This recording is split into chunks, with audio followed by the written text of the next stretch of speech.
जुग जुग जीवा हो बुचुनिया की अंगना निहाल भेलई है। जुग जुग जीवा हो बुचुनिया की अंगना निहाल भेलई है। बुचनी गहर खीता भेला समाज की गाम खुशहाल भेलई है। दादी बधैया बजावथी अने धन लुटावथी है।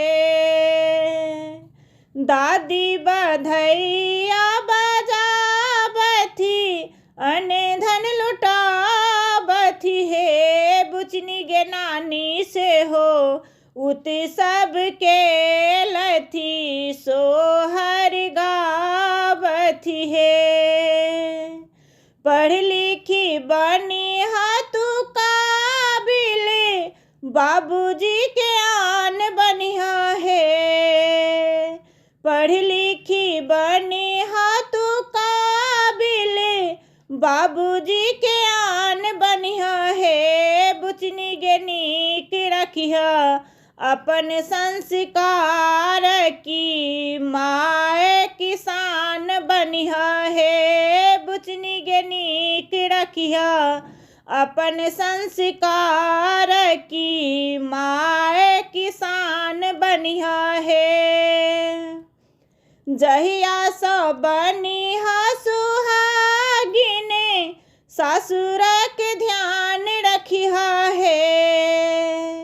जहिया सो बनिहा सुहागिने ससुर के ध्यान रखिया है। बुचनी गे जोरने रहिया दोनों परिवार के सब हक समान करिया है। बुचनी गे जोरने रहिया दोनों परिवार के सब हक समान करिया है। केहनो अंधरिया हो राती की केहनो बसात बाहे है।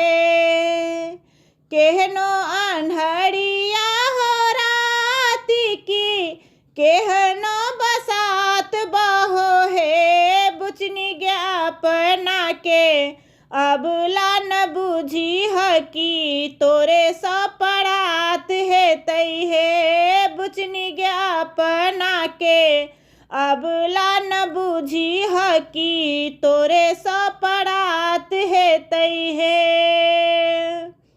बनिहा तू बल निर्बल के निराशित के आस बनिहा है।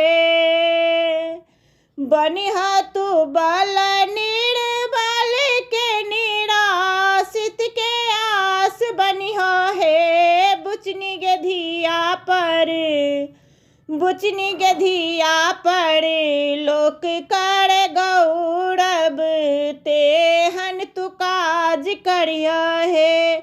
बुचनी गे बेटी पर लोक कर गौरव तेहने तू काज करिया है। जुग जुग जीवा हो बुचुनिया की अंगना निहाल भेलई है। जुग जुग जीवा हो बुचुनिया की अंगना निहाल भेलई है। बुचनी गहर खीता भेला समाज की गाम खुशहाल भेलई है। बुचनी गहर खीता भेला समाज की गाम खुशहाल भेलई है।